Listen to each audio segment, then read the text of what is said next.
Və yeri gəlmişkən, hörmətli tamaşaçılar, Fövqəladə Hallar Nazirliyi qeyri-sabit hava şəraiti ilə bağlı vətəndaşlara müraciət edib. Və telefon bağlantısında Fövqəladə Hallar Nazirliyinin İctimaiyyətlə Əlaqədar İdarəsinin əməkdaşı Pərviz Aslanovdur. Pərviz müəllim, salam, sabahınız xeyir olsun.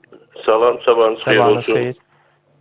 Gününüz uğurlu olsun Pərviz müəllim, buyurun. Eşidirik Sizdən sizi. bahəm, bəli, bir daha sabahınız xeyir olsun və gününüz uğurlu olsun. Təşəkkür ederim. Demək ki, qeyd etdiyiniz kimi hazırda ölkə ərazisində qeyri-sabit hava şəraiti müşahidə olunur. Bununla əlaqədar Fövqəladə Hallar Nazirliyi əhaliyə müraciət edərək müvafiq təhlükəsizlik qaydalarına riayət etməyə səsləmişdi. Ümumiyyətlə, havaların dəyişkən olması öncədən proqnozlaşdırılır və bu cür hallarda Fövqəladə Hallar Nazirliyi əhalini maarifləndirməsi məqsədi ilə bu cür müraciətlər edir.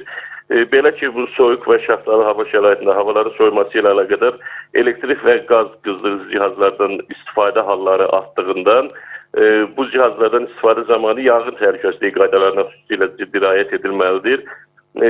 Yanğın təhlükəsizliyi ilə yanaşı, həm də bildiyiniz kimi dəm qazı təhlükəsinin qarşısını almaq üçün müəyyən tədbirlər görülməlidir.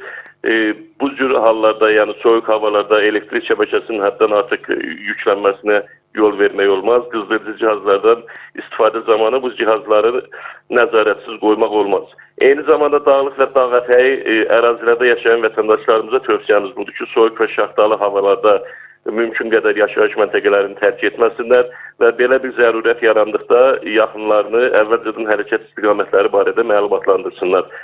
Bundan başqa o istiqamətdə belə dağlıq əraziləri səfər edən vətəndaşlarımıza tövsiyəmiz budur ki, nəqliyyat vasitəsinin fəslə uyğunluğunu və kifayət qədər yanacaq ehtiyatı olmasını təmin etsinlər və günün qaranlıq vaxtına qalmadan öz ünvanlarına geri dönmələri tövsiyə olunur. Təşəkkür edirik Pərviz müəllim. Təşəkkür edirik sizə çatdırdığınız ətraflı məlumatlara görə.